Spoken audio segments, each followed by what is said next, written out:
जय हिंद बच्चों। कक्षा 4 की पाठ्य पुस्तिका गीतांजलि के पाठ 3 में आप सभी का स्वागत है। बच्चों, ये कहानी है डॉक्टर राजेंद्र प्रसाद की आत्मकथा।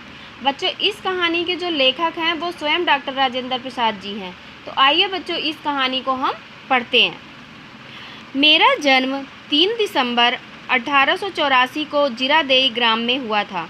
यह ग्राम बिहार प्रदेश के सहारन जिले में है। मेरे पूर्वज उत्तर प्रदेश के रोजगार की खोज में इधर आ गए थे। आरंभ में मुझे एक मौलवी साहब ने पढ़ाया।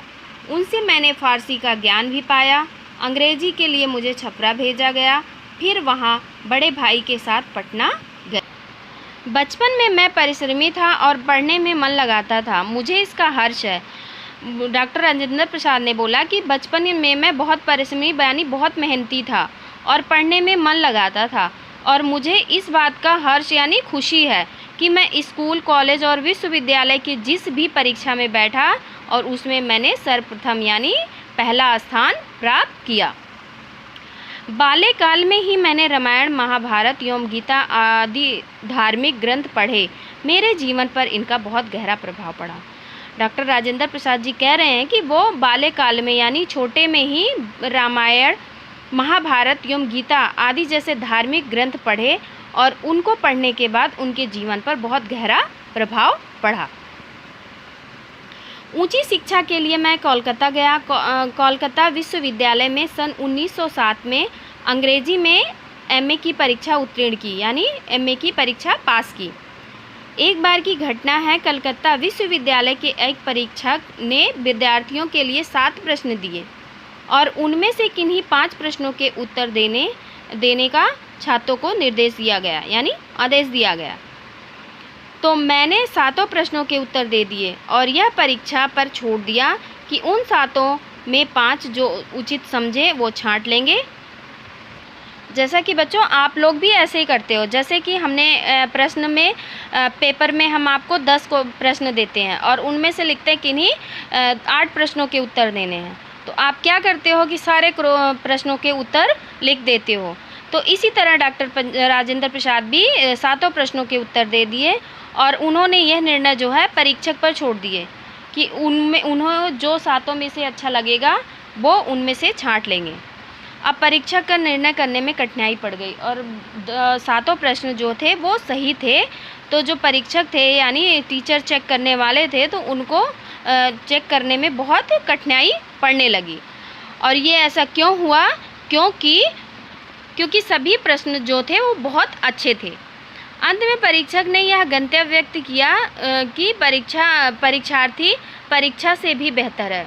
उन्होंने अंत में ये बोला कि जो परीक्षार्थी है जिसने ये परीक्षा दी है वो बहुत ही बेहतर है, बहुत ही अच्छा है।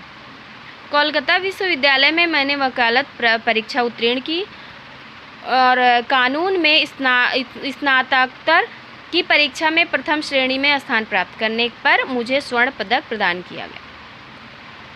वकालत की ट्रेनिंग मुझे एक प्रसिद्ध मुसलमान वकील से मिली थी। उनका नाम था खान बहादुर सैयद शमसुल्लाहुद। उनका मिजाज बहुत ही अच्छा था। मिजाज यानी उनका स्वभाव जो था वो बहुत ही अच्छा था और वो जो थे वो धार्मिक प्रवृत्ति के आदमी थे और धार्मिक प्रवृत्ति के वो व्यक्ति थे और मुझे बच्चे की तरह मानते थे। ट्रेनिंग के दिनों में मैंने उनके एक मकान में ठहरा और उन्होंने कहा कि जिस वक्त मेरी ट्रेनिंग हो रही थी उस वक्त मैं उनके एक मकान में रुका। तो एक बार बकरी ईद के मौके पर मैं चुपचाप उनसे कुछ कहे बिना वहाँ से चला गया। और एक बार बकरी ईद था तो उस समय मैंने उनसे बिना कुछ कहे वहाँ से चुपचाप 3-4 दिनों के लिए चला गया और 3-4 दिनों में लौटा। और जब मैं वापस आया तो उन्होंने कहा कि मैं समझ गया कि तुम बकरा ईद के कारण ही चले गए थे, तुमको मुझसे पूछ लेना चाहिए। उन्होंने कहा था मुझे समझ में आ गया कि तुम किस लिए गए थे, लेकिन जाने से पहले एक बार मुझसे पूछ तो लेते। तुम तो नहीं जानते कि मेरे घर में हिंदू नौकरों का ख्याल से गाय की कुर्बानी नहीं होती है। उन्होंने कहा कि तुम तो ये जानते हो कि हिंदू नौकरों के ख्याल से मेरे घर में गाय की कुर्बानी नहीं होती है। मैंने कलकत्ते में वकालत शुरू की जिनमें से मुझे बहुत सफलता मिली। धन कमाने लगा। उस वक्त धन कमाने यानी पैसे कमाने लगा। जब गांधी जी ने स्वतंत्रता संग्राम आरंभ किया यानी शुरू किया, तो मैं उनका एक सैनिक बन गया। उन्होंने कहा कि जब गांधी जी ने स्वतंत्रता संग्राम आरंभ किया यानी शुरू किया, तो मैं उस समय उनके एक सैनिक बन गया। अन्य साथियों की तरह मुझे भी लाठियां खानी पड़ी, गोलियों का सामना करना पड़ा और जेल भी जाना पड़ा। सन 1916 में लखनऊ में कांग्रेस का जोर शोर से सम्मेलन हो रहा था। यहीं पर मुझे महात्मा गांधी जी से भेंट होने का सौभाग्य प्राप्त हुआ था। महात्मा गांधी सन 1915 में दक्षिण अफ्रीका से लौटे थे और देश का दौरा कर रहे थे। उस समय चंपारण की स्थिति बड़ी विकट थी, विकट यानी भयानक थी। गांधी जी के नेतृत्व में नीलों की खेती करने वाले गोरे के विरुद्ध सत्याग्रह छेड़ दिया गया था। सत्याग्रह यानी किसी सत्य या न्यायपूर्ण कार्य के लिए शांतिपूर्वक हट करना, तो छेड़ दिया गया था। इसमें मैंने काफ़ी सक्रियता दिखाई। सत्याग्रह सफल हुआ। इस सत्याग्रह में मैंने सार्वजनिक जीवन को एक नया मोड़ मिला। उन्होंने कहा कि यह सत्याग्रह जो है वो सफल हुआ और इसमें मेरे सार्वजनिक यानी सभी लोगों से संबंध रखने वाला मेरे जीवन को एक नया मोड़ मिला। चंपारण में गांधी जी के साथ रहकर मैंने एक सच्चाई का पाठ पढ़ा। उन्होंने ये भी कहा कि चंपारण में जब गांधी जी रह रहे थे तो उनके साथ रहकर मैंने इस सच्चाई का पाठ पढ़ा, वो मुझे जीवन भर भूलने वाला नहीं था। उन्होंने कहा कि चंपारण में गांधी जी के साथ रहकर मैंने जो सच्चाई का पाठ पढ़ा वो मैं जीवन में कभी भूल नहीं सकता था। गांधी जी के पक्के आदर्शवादी थे और उन्हें आदर्शों के प्रति अधिक निष्ठावान था। आदर्शवादी यानी जीवन में अच्छे नियम अपनाने वाले व्यक्ति, और उनके आदर्शों के प्रति मैं बहुत बड़ा निष्ठावान था। सन 1921 में गांधी जी ने अंग्रेजी शासन के बढ़ते अत्याचार के विरुद्ध असहयोग आंदोलन छेड़ दिया था। असहयोगात्मक सत्याग्रह का ही अर्थ है सरकार ने किसी काम में हाथ न बटाना था, और इस काम में सरकार ने जो है किसी काम में उनका हाथ नहीं बटाना था। तो मैंने अपनी जमी जमाई यानी जो वो वकालत करते थे, तो उन्होंने कहा कि मैं अपनी जमी जमाई वकालत छोड़ दी और गांधी जी के साथ रहकर मैंने बराबर उनके आंदोलन के कार्यों में समय देता रहा। इसी बीच जलियांवाला बाग का कुछ रोमांचक हत्याकांड हुआ। रोमांचक यानी भय से रोंगटे खड़े कर देने वाली घटना। तो उन्होंने कहा कि इस समय ये घटना हत्याकांड हुआ जिसमें सारे देश में अंग्रेज़ों के प्रति घृणा का अस्थायी भाव जनता के हृदय में भर दिया, और उस समय अंग्रेज़ों के प्रति जो है जनता के मन में क्या घृणा और नफरत भर दिया। इस संहार से असहयोग आंदोलन की आग में घी का काम किया। एक बार जब मैं जेल में था तो काफ़ी बीमार पड़ गया था। सन 1934 में मैं जेल से छूटा। उन्हीं दिनों दैविक प्रकोप से भयंकर संकट का एक पहाड़ टूट पड़ा। दैविक प्रकोप यानी प्राकृतिक जो है आपदा। उस समय भयंकर संकट आ गया था, संकट का पहाड़ टूट पड़ा था। 15 जनवरी 1934 को यह विकराल भूचाल ने बिहार के उत्तरी भाग को नष्ट भ्रष्ट भीषण जनसंहार किया। यानी ये जो विकराल भूचाल आया था वो बिहार के उत्तरी भाग को जो नष्ट भ्रष्ट कर दिया था। और भीषण जनसंहार यानी सामान्य जन की बड़ी संख्या में मर जाना, तो जनसंहार हुआ था। इसमें सैकड़ों मकान गिर गए, हजारों मनुष्य मलबे में जो दबकर मर गए थे, और लाखों लोग जो है बेघर हो गए थे। यानी लाखों लोगों का घर जो है छूट गया था, वो घर अपने घर से बेघर हो गए थे। कुएं और खेत बालू में भर गए थे, और जो कुएं थे खेत में थे वहाँ पर बालू ही बालू भर गए थे, और चारों ओर त्राही त्राही मच गई थी। त्राही त्राही यानी मुसीबत के समय भय तथा सहायता के लिए चीख पुकार होना। तो चारों तरफ क्या है, त्राही त्राही मच गई थी। उस समय अपने पीड़ित भाइयों की सेवा में मैंने दिन रात एक कर दिया। इस सेवा का कार्य मुझे जनता के निकट ला दिया। मैं उसका वास्तव में एक सेवक बन गया। वास्तव यानी असलियत में एक सेवक बन गया।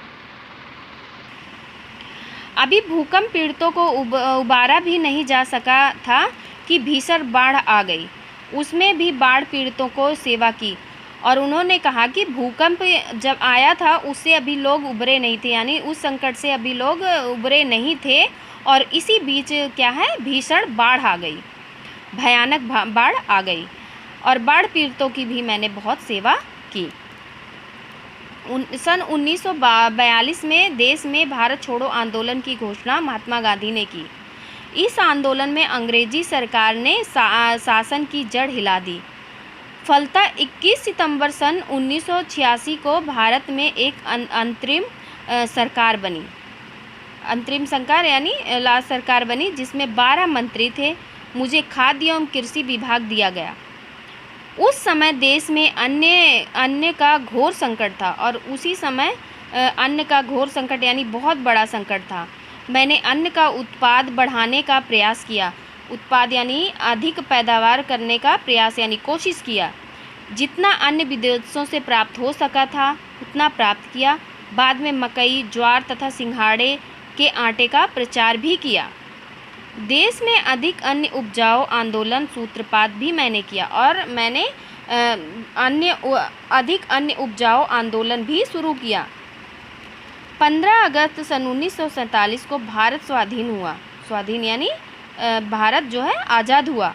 26 जनवरी 1950 को गणतंत्र भारत के प्रथम राष्ट्रपति के पद का दायित्व मुझे सौंपा गया, और उन्होंने कहा कि 1950 में गणतंत्र भारत के प्रथम राष्ट्रपति यानी प्रथम राष्ट्रपति का दायित्व मुझ पर भार सौंपा गया। 12 वर्ष तक भारत के राष्ट्रपति पद का भार संभाले रहा, और 13 मई 1962 को मैं इस दायित्व से मुक्त हो गया। उन्होंने बताया कि 12 साल तक मैंने राष्ट्रपति पद को संभाला, और 13 मई 1962 को मैंने इस पद के दायित्व से मुक्ति पा ली। उसके बाद बच्चों आपका है गृह कार्य। गृह कार्य में है सबसे पहले आपका शब्दार्थ। शब्दार्थ में जैसे मैंने बीच बीच में आपको शब्दों के अर्थ बताए, जैसे त्राही त्राही, मुसीबत के समय भय तथा सहायता के लिए चीख पुकार। सत्याग्रह, किसी भी सत्य या न्यायपूर्ण कार्य के लिए शांतिपूर्वक हट करना। सार्वजनिक, सब लोगों के संबंध रखने वाला, सबके काम आने वाला। आदर्शवादी, जीवन में अच्छे नियम को अपनाने वाला। निष्ठावान, श्रद्धा और विश्वास रखने वाला। रोमांचक, भय से रोंगटे खड़े कर देने वाली घटना। नीलाहों यानी नील की खेती करने वालों। जनसंहार, सामान्य जन की बड़ी संख्या में मारे जाना। परीक्षक, परीक्षा लेने वाला। स्थायी, सदा रहने वाला। घोर संकट, बहुत बड़ा संकट। दैविक प्रकोप यानी प्राकृतिक आपदा। परिश्रमी, मेहनती, ख्याल, विचार। विकट, भयानक, दायित्व, जिम्मेदारी। हर्ष, खुशी। भीषण, भयानक। उत्तीर्ण, पास। ट्रेनिंग, अभ्यास। सर्वप्रथम, पहला। मिजाज जो है स्वभाव, और कुर्बानी, बलिदान। उसके बाद है बच्चों सोचिए और बताइए, डॉक्टर राजेंद्र प्रसाद का जन्म कहाँ हुआ था। डॉक्टर राजेंद्र प्रसाद ने वकालत की ट्रेनिंग किस वकील से ली। डॉक्टर राजेंद्र प्रसाद की भेंट महात्मा गांधी के किस सम्मेलन में हुई थी। भारत छोड़ो आंदोलन की घोषणा किसने की थी।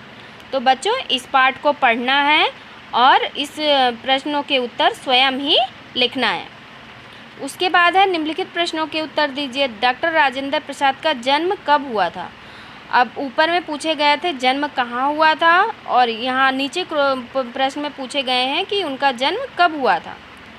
परीक्षार्थी परीक्षा से बेहतर है, यह वाक्य किसने और क्यों कहे। डॉक्टर राजेंद्र प्रसाद ने अपनी वकालत क्यों छोड़ दी। डॉक्टर राजेंद्र प्रसाद राष्ट्रपति पद का दायित्व से कब मुक्त हुए। फिर है आपका रिक्त स्थानों की पूर्ति कीजिए। मेरा जन्म 3 दिसंबर डैश को जीरादोई ग्राम में हुआ था। कोलकाता विश्वविद्यालय में सन डैश में अंग्रेजी में एमए की परीक्षा उत्तीर्ण की। महात्मा गांधी सन डैश में दक्षिण अफ्रीका से लौटे थे। सन डैश में गांधी जी ने अंग्रेजी शासन के बढ़ते अत्याचार के विरुद्ध असहयोग आंदोलन छेड़ दिया था। 21 सितंबर सन डैश को भारत एक अंतरिम सरकार बनी। याद है बच्चों सही विकल्प। मौलवी साहब ने डॉक्टर राजेंद्र प्रसाद के कौन से भाषा का ज्ञान पाया? हिंदी, अंग्रेजी, फारसी या बंगाली? इसमें उचित विकल्प चुनना है और आपको सही पर निशान लगाना है। फिर है, अंग्रेजी पढ़ने के लिए डॉक्टर राजेंद्र प्रसाद को कहाँ भेजा गया था? पटना, सारण, छपरा या चिरदई? डॉक्टर राजेंद्र प्रसाद कितने वर्ष तक भारत के राष्ट्रपति पद को संभाला? 10 वर्ष, 11 वर्ष, 12 वर्ष या 13 वर्ष? उसके बाद है आपका सही के सामने सही और गलत के सामने गलत का निशान लगाना। डॉक्टर राजेंद्र प्रसाद भारत के प्रथम राष्ट्रपति थे।